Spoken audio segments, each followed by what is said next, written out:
Gotita de esperanza en medio de las tormentas. Reflexión diaria de Monseñor Marco Antonio Merchán Ladino, obispo de la diócesis de Vélez, para alimentar nuestro espíritu y animar nuestra confianza en Dios nuestro Señor.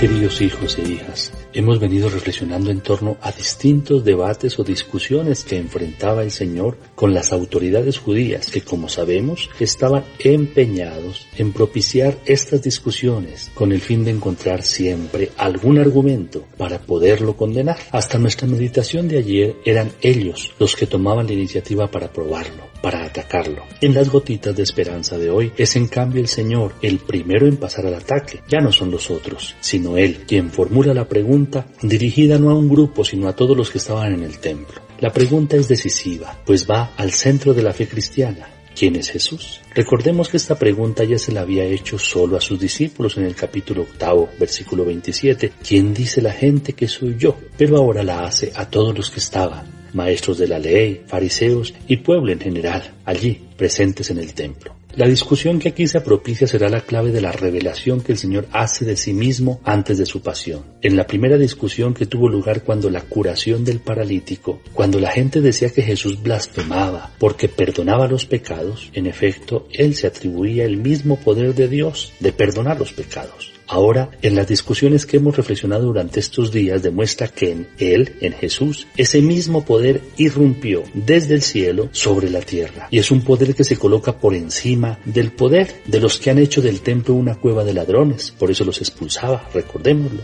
Por encima también del César, máxima autoridad del imperio, dando a entender que la señoría absoluta de Dios es irrefutable. Su poder viene además para instaurar el reino de Dios, el reino de la vida, reino que se realiza entre los vivos a través del amor a Dios y al prójimo, como hemos reflexionado en estos últimos días. Todo esto no hace otra cosa que hacer ver que Jesús, el que se hizo hombre, el que estaba enfrente de todos sus adversarios, era definitivamente el Señor. Ya los discípulos lo habían intuido, pero ahora lo hace ante el pueblo reunido en el templo y se apoya en lo que dice la Escritura. De ella se desprende que el Mesías no podía ser simplemente hijo de David, puesto que el mismo rey David lo reconoce en el Salmo 110 como su Señor, reconociéndose él mismo como inferior, a pesar de que esté hablando de un descendiente suyo. En el debate es muy importante la expresión hijo de David, que evocaba el origen del Mesías y mostraba a su vez su proyecto mesiánico, el que el pueblo esperaba, que era el de restaurar el esplendor religioso, económico y político que tenía el pueblo en la época del rey David.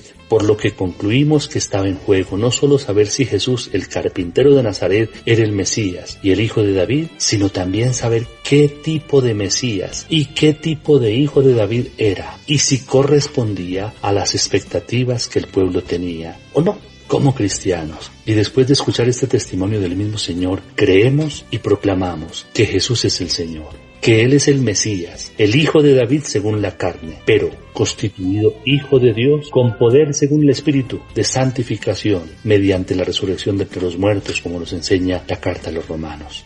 El texto nos permite ver el destello de luz del Espíritu Santo, aquel mismo destello que los discípulos recibieron después de la resurrección en Pentecostés, cuando tuvieron la experiencia de reconocer a Jesús resucitado como el Señor de la historia. Es que nadie puede decir que Jesús es Señor sino bajo la acción del Espíritu Santo, nos enseña San Pablo en la primera carta a los Corintios. También por acción del Espíritu Santo, David pudo entrever y llamar, como ya dijimos en el Salmo 110, a su descendiente como su Señor. Todo lo anterior nos permite confirmar con alegría que Jesús es el verdadero Hijo de David, en quien la misericordia infinita de Dios ha venido al encuentro del hombre para salvarlo. Dice el padre Silvano Fausti que el escándalo de la fe cristiana no es creer que Jesús es el Señor. De alguna manera todos los cristianos lo creemos, pero el escándalo verdadero, continúa el padre, es creer que mi Señor, es decir, el sentido de mi vida y de mi historia, es el hombre Jesús de Nazaret, aquel carpintero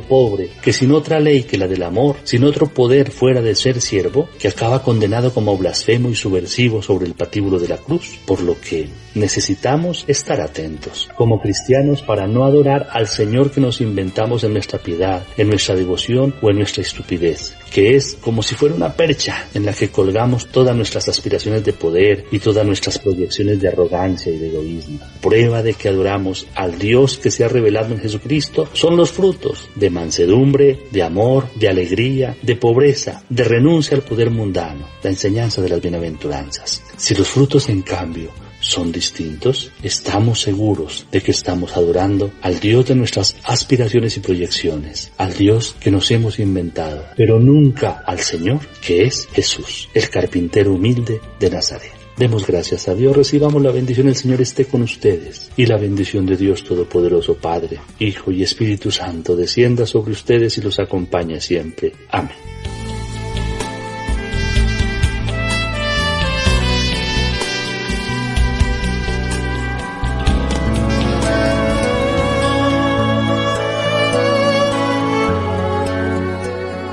Gotita de esperanza en medio de las tormentas. Reflexión diaria de Monseñor Marco Antonio Merchán Ladino, obispo de la diócesis de Vélez, para alimentar nuestro espíritu y animar nuestra confianza en Dios nuestro Señor.